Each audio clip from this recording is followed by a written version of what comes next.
அந்த நோயாளி டாக்டர் கிட்ட போய், டாக்டர், நீங்க உங்க பிரிஸ்கிரிப்ஷன்ல இடது பக்கத்துல பேப்பர் மேல எழுதி இருக்கிற மருந்து எந்த மருந்து கடையிலயும் கிடைக்கலன்னு சொன்னாரு.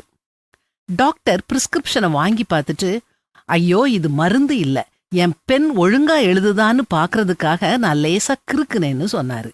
அதுக்கு நோயாளி, என்ன சொன்னீங்க அப்படின்னு கேட்டு அதிர்ச்சியாகி பக்கத்துல இருந்த நாற்காலியில உட்கார்ந்தாரு. டாக்டர் அவர்கிட்ட, இதுக்கு ஏன் நீங்க இவ்வளவு அதிர்ச்சி அடைறீங்க அப்படின்னு கேட்டாரு. அதுக்கு நோயாளி, இந்த கையெழுத்தை எடுத்துக்கிட்டு நான் 52 கடைக்கு போனேன். ஒரு மருந்துக்காரர் இந்த மருந்த நாளைக்கு வாங்கி தரதா சொன்னாரு.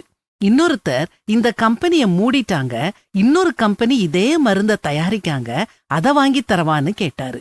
3வது கடைக்காரர் என்ன சொன்னாரு தெரியுமா? இந்த மருந்துக்கு ஏகப்பட்ட டிமாண்ட், இத பிளாக்ல தான் வாங்க முடியும்னு சொன்னாரு.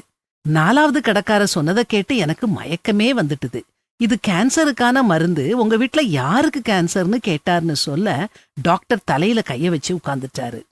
இது நகைச்சுவைக்காக சொல்லப்பட்ட கதைனாலும் நடைமுறை வாழ்க்கையில சில வேளைக்கு இப்படி நடக்கத்தான் செய்யுது. மருந்து கடைக்காரங்கள மட்டும் நான் சொல்லல, பலர் நம்மள பலவிதமா ஏமாத்த முயற்சி செய்வாங்க. நாம ஏமாந்துடக்கூடாது.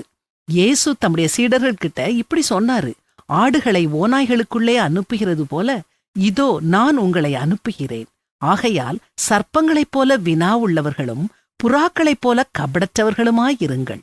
மனுஷரை குறித்து எச்சரிக்கையாயிருங்கள். நமக்கு இயேசு கொடுத்த அறிவுரையா நாம இதை எடுத்துக்கிடலாம். ஏமாத்துறவங்க யாருன்னு கண்டுபிடிக்கிற அறிவு நமக்கு வேணும். நாம ஏமாந்துடக்கூடாது. ஆனா அதே சமயம் நாம யாரையும் ஏமாத்தாம கபடற்றவங்களா இருக்கணும்.